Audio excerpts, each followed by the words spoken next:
Edu, namumblema kay Viancé, bakit kaya? Anong kulang?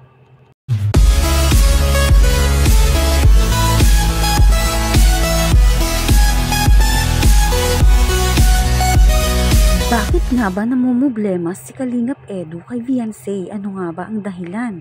Tara, alamin natin.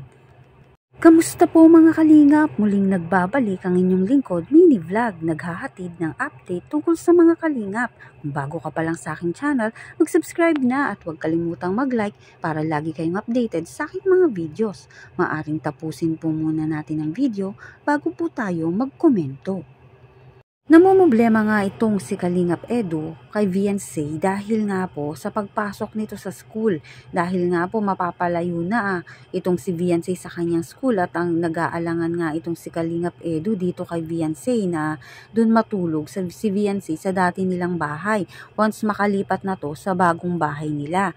Siyempre po dapat kung nakalipat na nga itong sila Viancé sa kanilang bagong bahay, dapat syempre doon uuwi si Viancé sa bago din nilang bahay. Ang problema naman ay malayo itong bagong bahay sa school ni Viancé. Kaya talagang namumblema nga itong si Kalingap Edu. Gusto nga po ni Kalingap Edu na malapit lahat sa schedule niya, lalo na papasok na nga itong si Viancé sa college. Siyempre po, nag-aalala nga itong si Kalingap Edu dahil malayo nga po yun at walang kasama si Viancé. Siyempre, yung pamilya ni Viancé andito na sa bagong bahay, kaya talagang mag-aalala nga itong si Kalingap Edu. Siguro ang mangyayari ay baka mag-boarding house na lang itong si Viancé sa kanyang pagpasok. Ngunit malapit naman na ang graduation nila Viancé.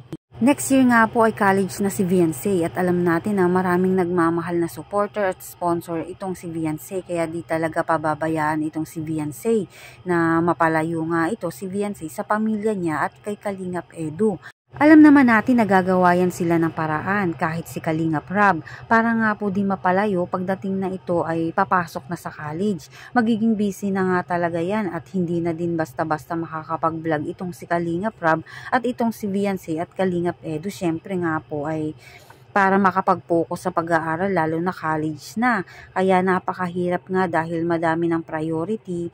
Kailangan na mag-boarding house lalo na malayo sa pamilya at sa dait pa nga po yun dahil talagang malayo ang mga eskwelahan. Kaya gagawa talaga ng paraan ng mga nagmamahal nga ng mga sponsor, kaya malalaman po natin yan ngayong 2025. At lalo ngayon, madaming mangyayari. Patapos na din ang pinapagawang bahay kay Viancé. Kaya talagang makakahinga na nga itong si Kalingap Rab at buong team ng Kalingap dahil alam naman natin na pinakamahal at pinakamabigat na pabahay ni Kalingap Rab. Ngunit sulit nga daw po, ayon nga kay Kalingap Rab. Hindi lang siya ang tumulong, gayon din ang mga bigating sponsor sa pamilya ni Viancé. Kayo mga kalingap, tama ba na mag-boarding house si Viancé o dapat dun siya sa bago nilang bahay uuwi?